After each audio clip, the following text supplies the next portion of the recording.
Hey guys, what's up? It is Reese, and today I'm going to show you basically the method I've been using to plan out things and be productive recently. I've been using it for about like a month now, and I really like this whole system I got going. So I wanted to share with you guys because I know the end of the school year is approaching. We've got finals and everything coming up, so if I could help you get a bit more organized, I would love to do that. So otherwise, let's get started. Alright, so all I use for this is my planner, which is just a bullet journal, and my phone. Really easy, and I'm going to show you exactly what I do. I first start off with my planner. So at the beginning of every month, I go ahead and set up the whole month in weekly spreads, so just you see the week on 2 pages, and I do that for every week so that I have the entire month templated for me to go ahead and fill in any events or tasks that I need to. So I'm gonna go ahead and show you exactly how I create that spread. So I use a vertical method because I think it's really efficient to assign tasks to exact time periods. So if I have an event from like 6 to 8 on a Friday, I'll write it in a block from 6 to 8 on Friday. Otherwise, when you just kind of have a blank calendar, you just write a big to-do list of things and nothing really has an assigned time.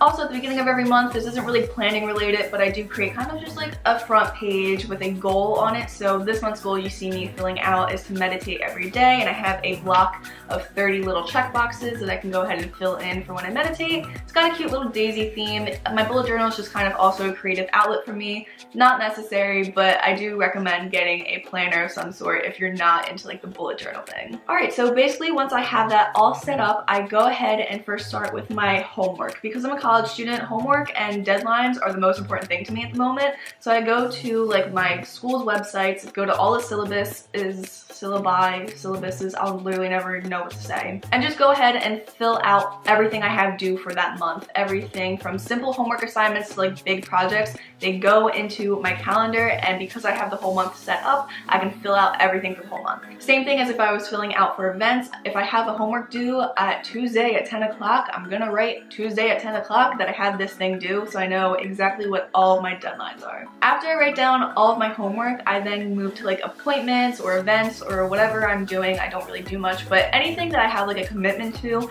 I write that down as well. And basically my method is you write down all the non-negotiable things first, like your homework and like appointments and things you said you were gonna go to are like non-negotiable. They're stuck in your calendar. And then you see all the time that's left over and use that to do your other daily tasks and to-dos. And then I go ahead to my phone and kind of do the same thing in my Google Calendar app. It sounds a little redundant, but the thing is you're not always gonna have your paper planner on you. You're always gonna have your phone on you. So to be able to check your calendar on your phone wherever you are is really productive, because if someone invites you to something, you can check to see if you're available and then put it right into your calendar that you're going to that thing. So yeah, I just do the same thing, put all those non-negotiable events into my Google Calendar. You can also assign them to different colors so that you can differentiate between things, but I then see what time I have left over to put the rest of my to-dos and tasks into. And where I put my to-do list is the Google Tasks app. So basically it's just like a digital to-do list. You just add a new task and then swipe it away when you're done with it. It's really just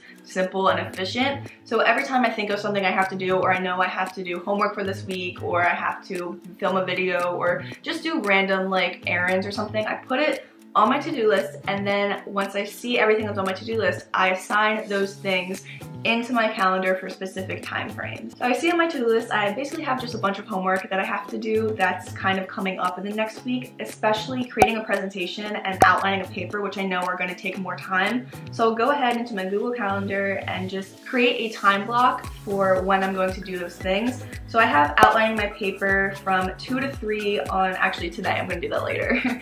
And then doing just the rest of my homework from like 3 to 4, 3 to 5. Just by assigning your tasks to a specific time, they're not just kind of floating in the air like on this to-do list, because if they're just there and you don't give them like a deadline, you're really never going to do them. That's the thing with procrastinating. If you have a project a month ahead, it's going to take you a month to do that project. If you have a project and it's assigned and due in 3 days, you can do that same project in 3 days because you know you have to get it done. So by creating mini deadlines for yourself, you're pushing yourself and kind of giving yourself this sense of urgency that you need to get these things done, and therefore actually getting them done. And then you realize just how much free time you actually have, because I feel like a lot of us just feel like we have no time to do anything, but we really do, because we're not aware of how much time we have. We spend a lot of time just kind of floating around doing whatever and knowing we have all these things to do, but because there's no sense of urgency to do them, we don't. So yeah, that's basically how I try to plan, stay organized, stay productive, and it's really simple. You can even, again, go without the paper planner if that's not your thing. I just tend to like writing things down, but I know it can seem annoying to like assign a time to every single task, but that way you're just really maximizing the time that you're using. Instead of taking like 3 hours of the night to like write a paper, set a goal for you to finish it in an hour and see if you can do it. Like kind of, you know, set those challenges for yourself. So that's just kind of like the way that time managed people do things, and then you can use all that free time that you're saving to do fun things. Yay! So I hope you guys enjoyed. If this was helpful, definitely make sure to give it a thumbs up. If you recreate my bullet journal spreads or use any of these tips, definitely show me on social media. I would love to respond back to you guys. You can follow my Instagram and Twitter linked down below. But otherwise, I hope you all have a wonderful day or night wherever you are, and make sure that you stay tuned until next video.